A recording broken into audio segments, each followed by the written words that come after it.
My grandmother once told me something that changed the way I see the world. And it all started with a prince and a shepherd girl. My grandmother believes that every man should know how to work with his hands. Not long ago, while we were sitting at the table, she looked straight at me and said, "Go learn a proper skill. Make something useful. Something from clay or wood or metal or fabric. It doesn't suit a young man to live without an honorable craft." Then she asked, "Can you build anything?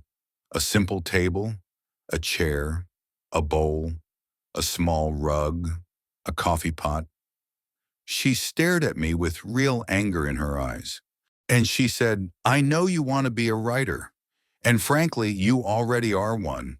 You smoke enough cigarettes for it, and the whole house is full of smoke. But still, you must learn how to make things. Real things. Things people can see and touch." Then she told me a story.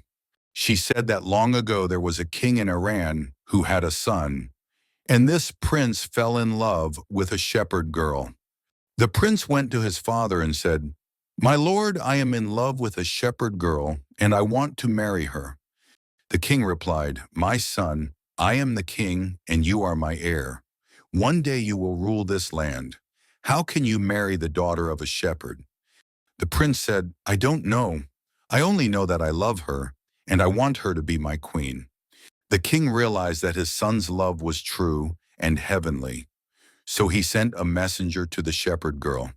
The messenger told her, "The king's son loves you and wishes to marry you." The girl asked, "What does he do for a living?" The messenger was confused. "He is the king's son. He doesn't work." The shepherd girl said, "Then he must learn a craft." The message was brought back to the king. The king asked his son, "She says you must learn a skill.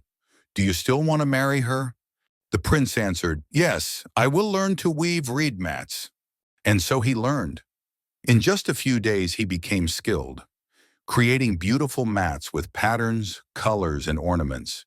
The messenger returned to the shepherd girl with the mats and said, "These are made by the king's son." The shepherd girl went to the palace and she became the prince's wife. One day the prince was walking through the streets of Baghdad. He entered a small restaurant, clean, peaceful, inviting. But that place was a trap. It was a gathering place for thieves and killers. They captured him and threw him into a dark dungeon filled with prisoners. Their cruel game was this: they killed the fattest men and fed them to the thinnest. The prince was thin, and no one knew who he was, so he survived. He told them, "I can weave valuable reed mats." They brought him reeds. In 3 days he wove 3 mats and said, "Take these to the palace of the king of Iran. He will pay you 100 gold coins for each." When the king saw the mats, he recognized his son's work.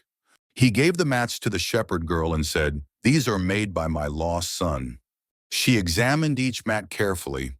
Hidden in the designs were messages, written in Persian, from her husband. She delivered the messages to the king. The king sent soldiers to the dungeon. They freed the prisoners and killed the thieves.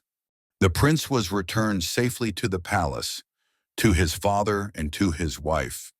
When the prince saw the shepherd girl again, he bowed before her, fell at her feet and said, "My beloved, I owe my life to you."